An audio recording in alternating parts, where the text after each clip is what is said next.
करवा चौथ की कहानियां।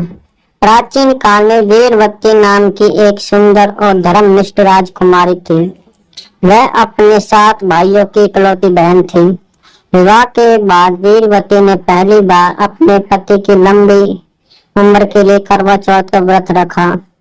उसने दिन भर अन्न जल ग्रहण नहीं किया और पूरी श्रद्धा के साथ व्रत का पालन किया। लेकिन दिन ढलते ढलते भूख और प्यास के कारण वह अत्यधिक कमजोर हो गई। वीरवती की यह दशा देखकर उसके भाई चिंतित हो गए। वे अपनी बहन की हालत देखकर दुखी हो गए और उसे व्रत तोड़ने के लिए मनाने लगे। लेकिन वीरवती ने कहा कि जब तक चंद्रमा उदित नहीं होगा वह व्रत नहीं तोड़ेगी। और वीरवती के भाइयों ने अपनी बहन की हालत देखकर एक उपाय सोचा। उन्होंने पेड़ की आड़ में छल से एक दर्पण का उपयोग करके नकली चंद्रमा बना दिया।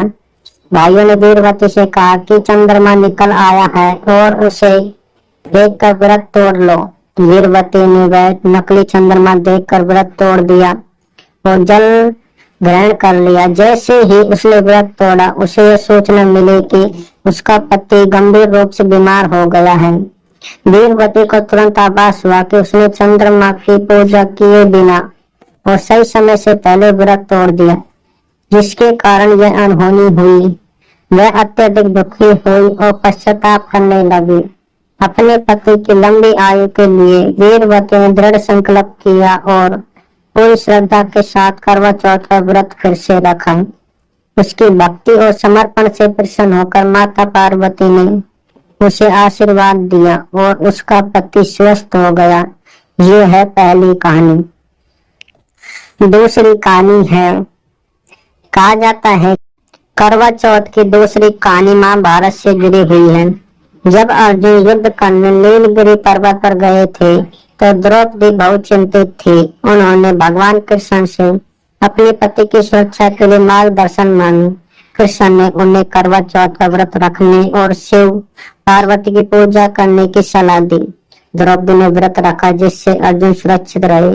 कथाओं में इस कहानी को भी करवा चौथ से जोड़कर देखा जाता है और कहा जाता है कि करवा चौथ में इसी कहानी को अवश्य सुने।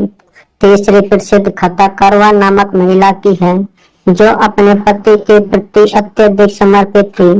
एक दिन जब उसका पति नदी में स्नान कर रहा था तब एक मगरमच्छ ने उसे पकड़ लिया। करवा ने अपने पति की रक्षा के लिए दृढ़ संकल्प किया और मगरमच्छ को एक सूती धागे से बांध दिया। फिर उसने यमराज से प्रार्थना की कि मगरमच्छ को दंड दे और उसके पति की रक्षा करे।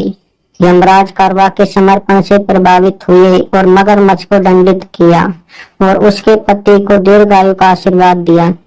इस तरह की और भी पौराणिक कथाएं हैं जिन्हें करवा चौथ में व्रत में सुना जाता है।